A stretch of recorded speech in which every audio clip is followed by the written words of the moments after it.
Alright, first of all, we all love Pokemon. Maybe not like Brock, but for the battle and glory of being a champion. But today, my name is Cryptic, and I'm here to teach you about battling basics. Ever wonder why your team's always getting destroyed by other players competitively? First, because you're ass. But we can fix that. Depending on the generation type advantages in the game, they basically settle almost everything in PvP and PvE.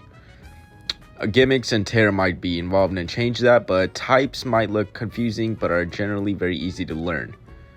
For example, Fire beats Bug. On average, it'll take about 1 to 2 days to learn and master your Pokemon types. Think of it as a pattern. Dual types like Scyther, which is a Bug and Flying type, usually require more skill to learn about. For example, let's say you use a Fire move. It won't be as effective because it also has a Flying type. Alright, moving on to stats. Just because a Pokemon is cool doesn't necessarily mean it's good. For example, Milk Tank looks like a harmless cow, but hits like a semi-truck, just like Whitney's. This is ruled out by stats because Milk Tank's attack stat is so high it does so much damage, no matter its looks. And that's also where the term pseudo-legendary comes from, because Pokemon with 600 stat points are usually referred to as the term pseudo-legendary, which refers to Pokemon like Dragonite, Garchomp, Baxcalibur, Salamence, and Metagross. These strong Pokemon are only dictated as strong because of their high stats. Stats in competitive Pokemon basically develop your entire build strategy. Let's say you have an Incineroar, you would want to max out the attack stat and obviously the speed stat. Now this is where also meta comes in, because most competitive Pokemon usually have developed stats which are chosen by the user of that Pokemon, definitely unlike Pokemon Showdown where you can make your own team and you can use their stats. And also gimmicks are also involved here because Mega Evolution and Dynamax also change your stats. That's why they're considered strong and new gimmicks and were usually used in battles.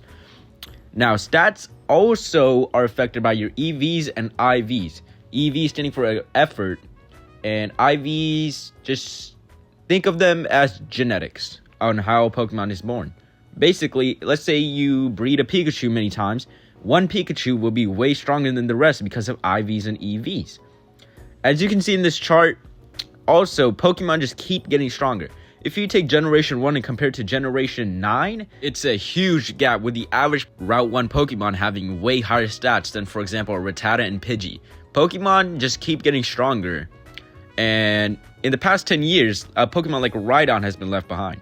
Next up is Team Synergy, and this is very important because if you don't have a balanced team, a Purugly with a Choice Band could sweep you without even getting hit. You always want to have something up your sleeve, for example, a stall Pokemon like Chansey or offensive sweeper like Fearow, which usually isn't in meta anymore. But it is always important to have a balanced team. For example, the ones on screen. As you can see, these teams have basically covered every single weakness of every single Pokemon. So let's say I go for that Volcarona, he can just easily switch out to a Pokemon like Bravery. This is also the reason people struggle with champions like Cynthia. Now moving on to the meta. The meta is drastically changing, whether it be OU, UU, or maybe even anything goes. But basically, you should take Pokemon from the meta and you should develop counter strategies. For example, if someone has Dragon Pult, you should have a counter to that easily, because the meta generally means a Pokemon that is amazing in battle and usually really hard to take care of. For example, as I mentioned, a Purugly with a Choice Band is faster than Latios and hits as hard as a Mega Salamence. But that's just me over-exaggerating. But moving on, we have the anti-meta. Usually, anti-meta teams are usually built in competitive Pokemon to completely counter what is being used the most and the strongest Pokemon. For example, if you've ever been on Pokemon Showdown, you've probably seen a team with 6 Arceus. Some people have begun to make counters of that. And usually these counters aren't just legendary Pokemon, they're Pokemon you would suspect to be really weak. For example, the strategy that everyone knows, the Rattata, Endeavor, and Quick Attack. Now, something I forgot to mention, natures. Natures also are very important because if you get a nature like Adamant, your attack will be way higher than it's supposed to be. Now, moving on to my favorite, gimmicks. Gimmicks are usually involved in newer Pokemon games that change up the usual battling style. For example, Mega Evolution, Dynamax, and Terralization. Usually, these gimmicks also affect the meta as well, as more Pokemon are used like Dragonite. And moving on, we have EVs and IVs. EVs stand for basically effort points. Let's say you kill a Meryl, you will get a special EV. After grinding a bunch of the same Pokemon, one stat will be higher than the others. Also, many competitive players usually look for Pokemon that have high speed and high attack for PvP. Now, usually these Pokemon are because of efficiency EV training, as you can see on the chart, but I'm not going to bore you by reading all of that. Imagine working out and your muscles getting stronger. Basically, it's how much effort your Pokemon puts in. The more you fight, the more your stats will be high.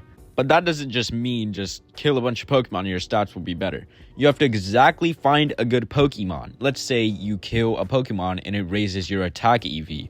You have to keep on killing that exact specific Pokemon. That will help you get your desired stats for your Pokemon. Now, moving on to items. Items are also very important, like the Choice Band, the Focus Sash. These are usually used for strategies or even Trick Room Pokemon. Usually, items come in many shapes and forms, from being berries to barriers to nectars, and even Eviolite, which boosts your unevolved Pokemon stats by a lot. Usually, items are 100% going to be used in competitive Pokemon. So if you ever want to battle in Pokemon, make sure to bring an item with you and your Pokemon. Usually, I would recommend things like, for example, Eviolite on a Haunter, but items can definitely turn the tables in a competitive fight if you're using them right.